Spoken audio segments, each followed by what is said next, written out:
ఇప్పుడు America Ukraine అంటే Russia Ukraine యుద్ధాన్ని తను క్యాచ్ చేసుకోవాలనుకుంటోంది. అందులో భాగంగా ఇప్పటికే సహజ వనరులు అక్కడ ఉన్నటువంటి మినరల్స్ మీద కన్నేసినటువంటి అమెరికా ఇప్పుడు చివరికి రష్యాని కూడా గ్రిప్లో పెట్టుకునేందుకోసం పైప్ లైనే తన చేతికి ఇచ్చేయమని అడుగుతోంది. మినరల్స్ ఫర్ వెపన్స్ ఒప్పందంలో భాగంగా ఉక్రెయిన్ మీద మరింత నియంత్రణకు అమెరికా ప్రయత్నిస్తోంది.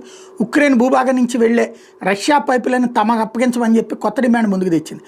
అరుదైన ఖనిజాలు, ఆయిల్, గ్యాస్ సహా ఉక్రెయిన్ విస్తారమైన వనరులను అమెరికా కంపెనీలకు అప్పగించమని డొనాల్డ్ ట్రంప్ ఒత్తిడి నేపథ్యంలో తాజా పరిణామాలు చోటు చేసుకున్నాయి. అమెరికా వైఖరిని ఉక్రెయిన్కి చెందినటువంటి సెంటర్ ఫర్ ఎకనామిక్ స్ట్రాటజీకి చెందిన సీనియర్ ఎకనమిస్ట్ నోలోదిమిన్ లాండా తప్పుబట్టారు. ఈ డిమాండ్లు వలసవాద తరహా ఒత్తిడిని తలపిస్తున్నాయి, వాటిని అంగీకరించే అవకాశం లేదని చెప్పుకొచ్చారు. సోవియట్ కాలం నాటి సహజ వాయువు పైప్ లైన్ ఉక్రెయిన్ భూభాగం గుండా వెళ్తోంది. పశ్చిమ రష్యాలోని సొడ్జా నుండి స్లోవేకియా సరిహద్దుకు సమీపంలోని ఉక్రెయిన్ నగరం ఉజ్వో రోడ్ వరకు ఈ పైప్ లైన్ ఉంది. ఇది యూరప్కి రష్యన్ గ్యాస్ సరఫరా చేయడంలో కీలకంగా పనిచేస్తుంది. నీ నియంత్రణలోకి తీసుకోవాలని చెప్పి యుఎస్ ప్రభుత్వ సంస్థ అయిన ఇంటర్నేషనల్ డెవలప్మెంట్ ఫైనాన్స్ కార్పొరేషన్ చూస్తుంది. రష్యా ప్రభుత్వ ఇంధన సంస్థ గాజ్ప్రోమ్తో ఉక్రెయిన్ 5 ఏళ్ల ఒప్పందం గడువు ఏడాది జనవరితో ముగిసింది. ఉక్రెయిన్ను బెర్లిన్ లాగా విభజించొద్దని మరోవైపు అమెరికా ప్రత్యేక రాయబారి కీత్ కెల్లాగ్ సూచించారు. విభజించవచ్చని.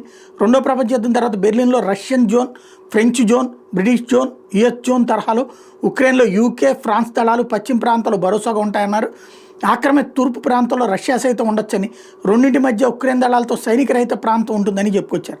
దీని మీద తీవ్ర వ్యతిరేకత రావడం, తన మాటలు వక్రీకరించని, ఉక్రెయిన్ సార్వభౌమత్వాన్ని కాపాడమే తమ లక్ష్యం అని చెప్పుకొచ్చారు.